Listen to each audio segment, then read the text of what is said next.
Hello dear students, कैसे हो आप सब बच्चों। आई होप आप सब लोग अच्छे एंड हेल्दी होंगे।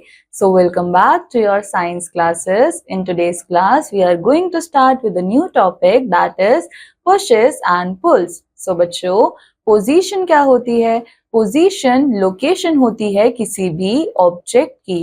एंड बच्चों, motion is defined as change in position. तो बच्चों, जब भी कोई ऑब्जेक्ट अपनी पोजीशन को चेंज करता है सो इसका मतलब वो ऑब्जेक्ट जो है मोशन में है। Any object can move only when it is either pushed और पुल। और कोई भी ऑब्जेक्ट तभी मूव कर सकता है जब उसको या तो पुल करा जाएगा या फिर पुश करा जाएगा।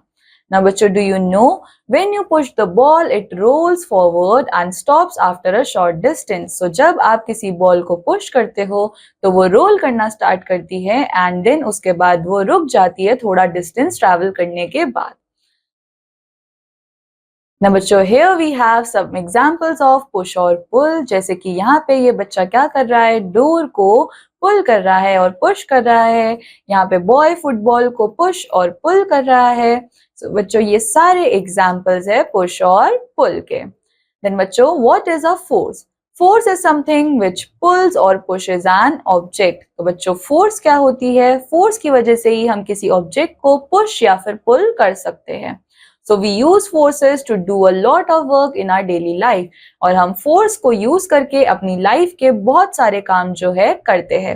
By applying force we can make things move, stop, turn, twist, etc। So बच्चों, जब भी हम लोगों को किसी चीज को मूव करवाना होता है सो हम क्या करते हैं, हम फोर्स अप्लाई करते हैं। एंड बच्चों, बाय अप्लाइंग फोर्स हम किसी भी चीज को मूव, स्टॉप, टर्न, ट्विस्ट बहुत सारी चीजें करवा सकते हैं। देन बच्चों, मेन इफेक्ट्स ऑफ फोर्स जो है वो हमको यहाँ पे नीचे शो करे हुए हैं।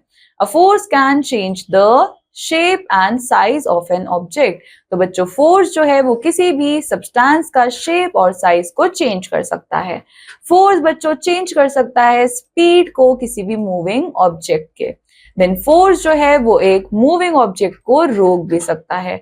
और फोर्स जो है वो चेंज कर सकता है डायरेक्शन किसी भी मूविंग ऑब्जेक्ट का। Now बच्चों, next we have friction. Electrical force and muscular force are some kinds of forces। So बच्चों, हमारे पास दो तरीके की फोर्स है, electrical and muscular. Electrical forces make machines like fans and computers move. अब electrical forces की वजह से क्या होता है, मशीन्स जैसे कि फैंस और कंप्यूटर्स जो है वो मूव कर पाते हैं। एनिमल्स जैसे कि ऑक्सन एंड हॉर्सेस ये क्या करते हैं, ये मस्कुलर फोर्स लगाते हैं to pull carts and carriers. ना बच्चों, the ball starts rolling when you push it. And बच्चों, बॉल जो है वो रोल करना स्टार्ट कर देती है जब आप उसको पुश करते हो और you apply a force on it. But कुछ टाइम बाद वो रुक जाती है। क्या आप लोगों ने कभी सोचा है कि ऐसा क्यों होता है? It is because The surface of the floor tries to stop the ball with an opposite force। क्योंकि बच्चों, बॉल जिस सरफेस पे रोल कर रही होती है वो सरफेस भी क्या करता है, उस बॉल पे फोर्स लगाता है एंड उसको मूव करने से रोकता है। एंड बच्चों, इस ऑपोजिट स्टॉपिंग फोर्स को ही क्या कहा जाता है, फ्रिक्शन। ना बच्चों, फ्रिक्शन जो है वो क्या करता है, वो किसी भी ऑब्जेक्ट को स्टॉप करता है जब वो मूव कर रहा होता है।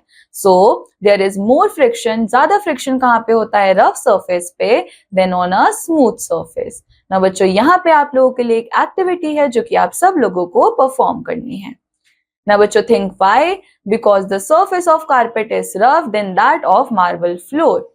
Now advantages of friction. So बच्चों, फ्रिक्शन जो है वो मोशन को रोकता है।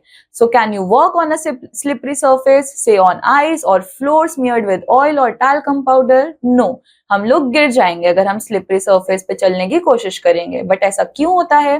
क्योंकि स्लिपरी सरफेस पे बहुत लिटिल ऑपोजिंग फोर्स होती है या फिर स्लिपरी सरफेस पे फ्रिक्शन बहुत कम होती है। सो इसलिए वहां पे कोई भी ग्रिप नहीं होती है जिससे होल्ड किया जा सके सरफेस को टू हेल्प एनी मूवमेंट। तो बच्चों, कुछ मूवमेंट जो है वो रफनेस के लिए होती है। सब मूवमेंट ऑफ रफनेस और फ्रिक्शन वो हमारी मूवमेंट्स के लिए जरूरी भी होती है। बट डिसएडवांटेज क्या है फ्रिक्शन का? टू मच फ्रिक्शन जो है वो अच्छी नहीं होती है। वो क्या कर सकती है, वो मोशन को रोक सकती है एंड कॉज कर सकती है wear and tear in objects in contact. ना बच्चों सब्सटेंसेस जैसे कि ऑयल, पाउडर, ग्रीस, ये सब क्या करते हैं, ये रिड्यूस करते हैं फ्रिक्शन को और इनको क्या बोला जाता है, ल्यूब्रिकेंट्स। ना बच्चों लेट्स क्विकली रिवाइज। कुछ चीजों को पुश किया जाता है और पुल किया जाता है एंड जिसकी हेल्प से ये पुश और पुल हो पाता है उसको हम बोलते हैं फोर्स। फोर्स किसी भी चीज को मूव करवा सकती है, स्टॉप करवा सकती है, टर्न एंड ट्विस्ट करवा सकती है। ऑल्सो फोर्स जो है वो किसी भी सब्सटेंस की स्पीड को और डायरेक्शन को चेंज कर सकती है। बच्चों फ्रिक्शन जो है वो किसी के भी मोशन को रोकता है और फ्रिक्शन जो है वो ज्यादा होता है रफ सरफेस पे एंड कम होता है स्मूथ सरफेस पे। ऑयल, ग्रीस और पाउडर जो है ये ल्यूब्रिकेंट्स होते हैं एंड ये रिड्यूस करवाते हैं फ्रिक्शन को। सो बच्चों this completes our chapter. I hope आप सबको ये चैप्टर समझ आया होगा। I meet you in the next chapter. Till then take care, bye bye.